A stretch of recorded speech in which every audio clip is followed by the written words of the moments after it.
मोदी सरकार ने भिखारी इंडिया बनाया है। आज समूचे विश्व से ये व्यक्ति भीख मांगता फिर रहा है। शर्म है कहीं नरेंद्र मोदी तुम्हारी टीम के पास, तुम्हारी भारतीय जनता पार्टी के किसी व्यक्ति के पास शरीर के किसी कोने में शर्म लिहाज बचा हुआ है नरेंद्र मोदी? अगर बचा है तो डूब के चिल्लू भर पानी में मर जाओ। ऐसी सरकार को बेशर्मी की तरह सत्ता में रहने का अधिकार है। ये कुकर्म जो नरेंद्र मोदी तुम्हारी टीम ने किया है, तुम्हारे आरएसएस के ग्रुप ने किया है, आज हिंदुस्तान की जनता भुगत रही है। शैतानी माइंड हो अमित शाह और नरेंद्र मोदी, शैतान हो ही तुम। 40 साल तक नरेंद्र मोदी भिक्षा मांगते रहे, कभी यहां कभी वहां, लेकिन किसी भी व्यक्ति ने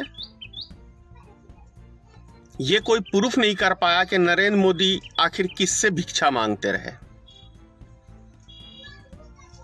लेकिन पिछले 2 साल के दरमियान 2020 और ये 2021 में,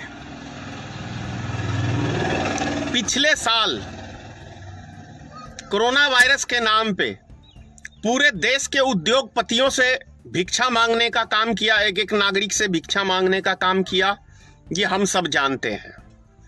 लेकिन वो भिक्षा मांगे तो थे जनता के नाम पे, लेकिन वो जनता को कहां पहुंचा, लाभ नहीं पहुंचा, ये हम सब बेहतर तरीके से जान रहे हैं। चाइना से भिक्षा मांगा था इन्होंने कोरोना वायरस के नाम पे। ये चाइना का विरोध कर रहे थे और आप सबको याद होगा पिछले ही साल हमारे बॉर्डर पे को कब्जा भी किया था चाइना ने, हमारे सैनिकों को भी शहीद किया था चाइना ने, किडनैप भी किया था, और उस देश से नरेंद्र मोदी ने मदद मांगा था। $9,000 लिया, लोन या कर्जा या उसकी कहिए सौदेबाजी, क्या कहेंगे। इस साल 1 साल में जो तैयारी नरेंद्र मोदी सरकार को इस महामारी बीमारी के लिए करनी चाहिए थी, तो 1 साल से अमित शाह की टीम, नरेंद्र मोदी की टीम बंगाल चुनाव जीतने के लिए पूरे 1 साल से ये 5 राज्यों का चुनाव जीतने के लिए तैयारी में कर रहे थे। आज ये स्थिति है कि पूरे देश के शमशान में लाशें ही लाशें हैं। जानते हैं लाशें क्यों हैं? क्योंकि ये सरकार हमें एक दवाई तक उपलब्ध कराने में असमर्थक है। ये हमें सांस लेने के लिए जो ऑक्सीजन की जरूरी पड़ती है बीमार व्यक्तियों को, ये ऑक्सीजन तक उपलब्ध कराने में सक्षम नहीं है ये सरकार हमने चुनी है। ये सरकार हमने चुनी है जो एक दवाई तक हमें उपलब्ध नहीं कर सकती है बुरे टाइम के अंदर, एक ऑक्सीजन तक हमें नहीं दे सकती है बुरे टाइम के अंदर। हमने ये सरकार चुना है। ये बनाएंगे न्यू इंडिया। ये भिखारी इंडिया बना दिया इन्होंने। मोदी सरकार ने भिखारी इंडिया बनाया है।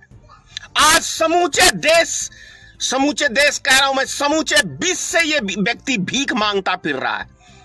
यहां तक बांग्लादेश, नेपाल, पाकिस्तान, शर्म है कहीं नरेंद्र मोदी तुम्हारी टीम के पास, तुम्हारी भारतीय जनता पार्टी के किसी व्यक्ति के पास शरीर के किसी कोने में शर्म लिहाज बचा हुआ है नरेंद्र मोदी?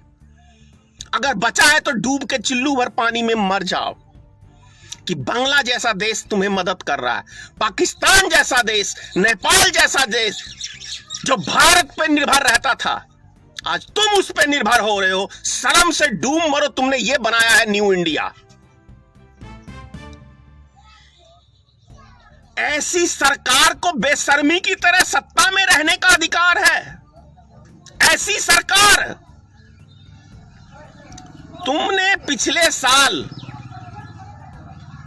मुसलमानों को बदनाम करने का काम किया था कि यह कोरोना वायरस मुसलमानों ने विदेश से लाके फैलाया, याद है?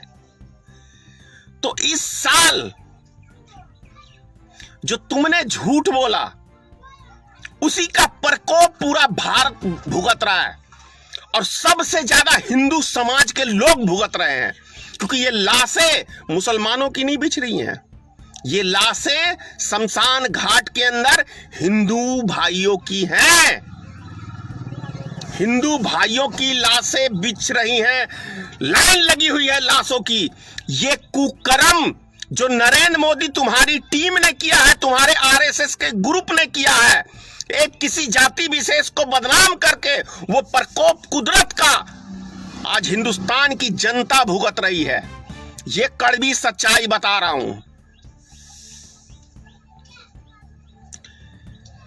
भगवान के घर में जाने से प्रतिबंध लगाने का काम किसी दूसरी सरकार ने नहीं किया है। ये तुम्हारे जैसे शैतानी माइंड हो अमित शाह और नरेंद्र मोदी, शैतान हो ही तुम्हारा रिकॉर्ड ही शैतान का है।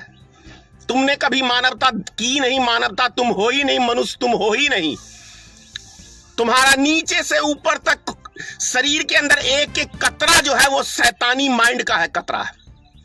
तुम जब लाशें ही देखते हो देश के अंदर तभी तुम्हें चैन आता है, क्योंकि इतिहास तुम्हारा वही है।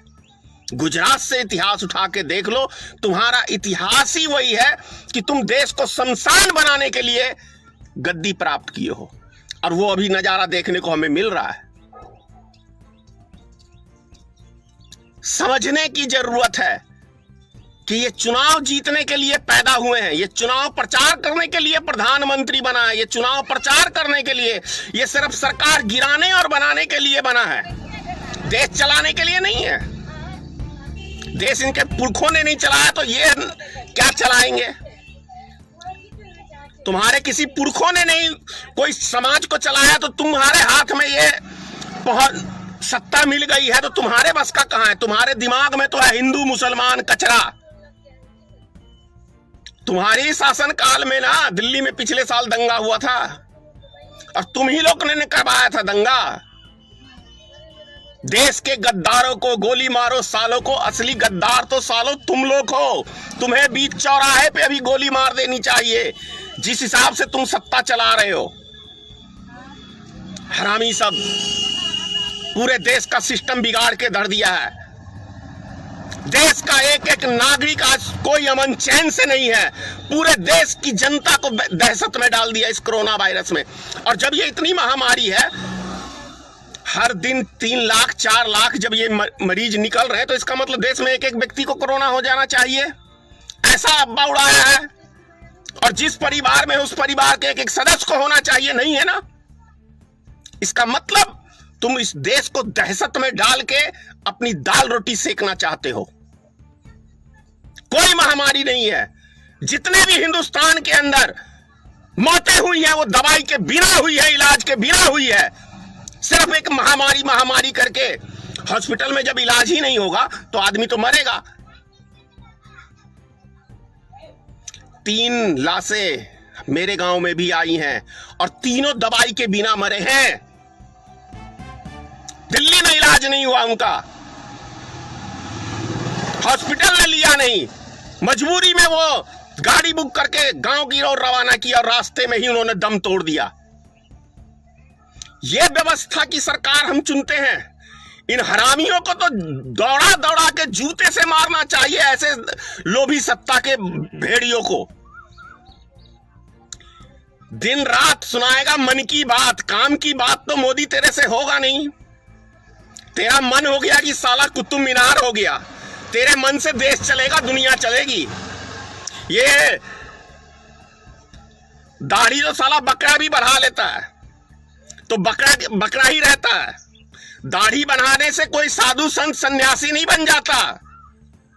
ढोंगी प्रधानमंत्री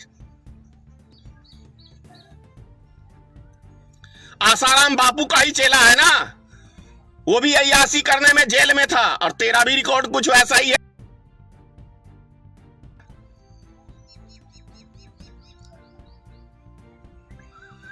जय हिंद।